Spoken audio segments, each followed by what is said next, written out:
Olúwa èmi ṣáàtì gbóhùn rẹ̀, ó sọ ti ìfẹ́ rẹ̀ sí mi.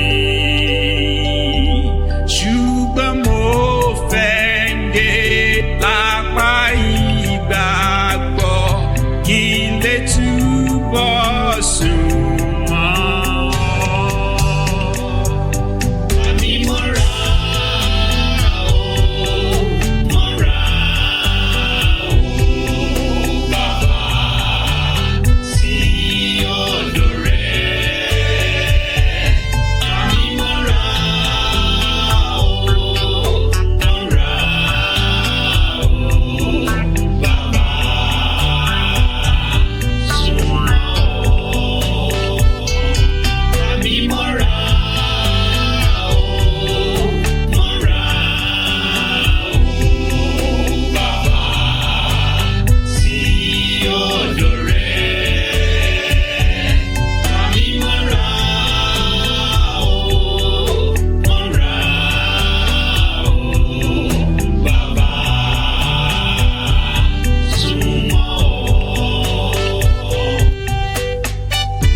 Níbi tí omi iye tó ń ṣàn títí fún ọkàn tí ó ń gbẹ́ngbẹ́, fún ọkàn àárẹ̀, fún ẹni tí ó ń kú lọ tó ń gbòǹgbẹ iye bíi pé orísun kan bẹ́ẹ̀ tí sùn fún ẹlẹ́ṣẹ̀.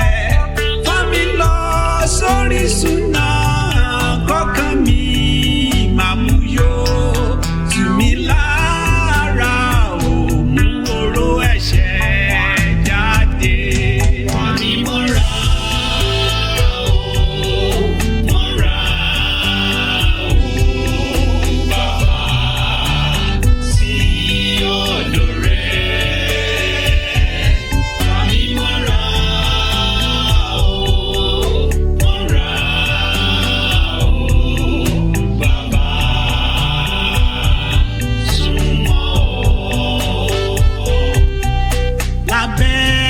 Àgbélébù Ọlọ́run mo rọ̀ mọ́ ọ, fífẹ́ rẹ sọ̀kan mi kó jó bí iná fún ọ.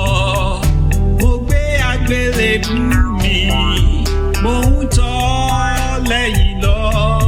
Ràn mí lọ́wọ́ kí n má ṣàárẹ̀, ràn mí lọ́wọ́ kí n fẹ́ ọ sí, ràn mí lọ́wọ́ kí n má ṣàárẹ̀, ràn mí lọ́wọ́ kí n fẹ́ ọ sí, kí n fẹ́ ọ sí, Jésù o, kí n fẹ́ ọ sí,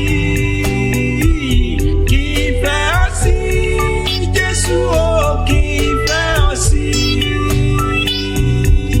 Ràn mí lọ́wọ́ kí n má ṣàárẹ̀, ràn mí lọ́wọ́ kí n fẹ́ ọ sí, ràn mí lọ́wọ́ kí n má ṣàárẹ̀, ràn mí lọ́wọ́ kí n fẹ́ ọ sí.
ṣe bùgbé o bàbá mi.